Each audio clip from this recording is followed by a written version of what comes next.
So I was just showing a little clip of me stirring the tea as the intro because I was like smiling and it looked fun.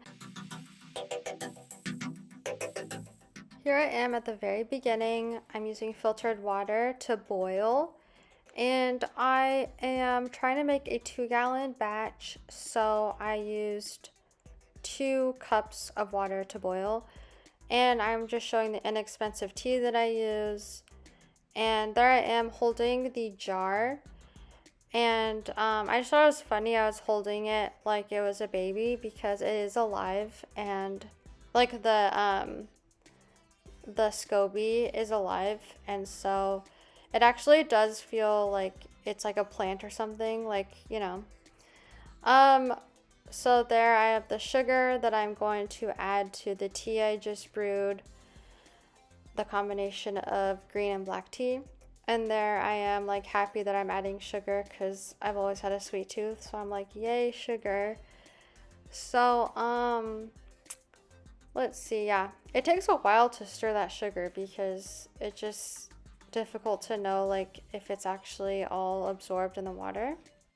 I just realized I didn't really film other parts for this step of the process, but essentially what I do is I let the tea cool and then I put it in the jar that I'm holding there, and then I add a bunch of filtered water to the top, and then I put the SCOBY on top of that with like it's like the SCOBY liquid.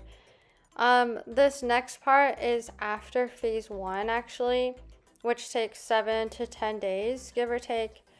So I juiced some lemons to add to the kombucha to help it carbonate and add some flavor. Ideally, I would have something, I was kind of hoping for like apple juice for this one, but I shouldn't have the time.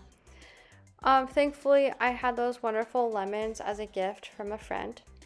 So yeah, I have an assortment of containers I use for phase 2 for the carbonation. It's just important to have a proper seal. I'm still kind of like experimenting with that one.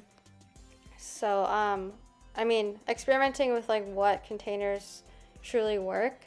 And so I did get some of those classic bottles. Oh, I showed you my garlic from my kitchen. I thought it looked extra adorable, that particular garlic. Like it should have a little face or something. Kind of reminded me of Casper the Friendly Ghost, honestly. So, yeah. I'm just like pouring, and it's a bit time consuming, just making sure all the levels, see, I'm pointing at the top. It's important that it is an inch or shorter to the top so that it carbonates properly. Anyway, I did repeat some of the footage that I took because there is just so much to say with this entire process. So yeah, I just set all of the containers that are ready for phase 2 up on that top shelf. I haven't really figured out a better place yet. But yeah, it seems to work. And then I check on the containers every day until the carbonation reaches my desired level. And then I put them in the fridge, and then they last for a long time in the fridge. So that's really nice. After I put them in the fridge, I just repeat the process over again and refill the jar. And yeah, that is how I make kombucha.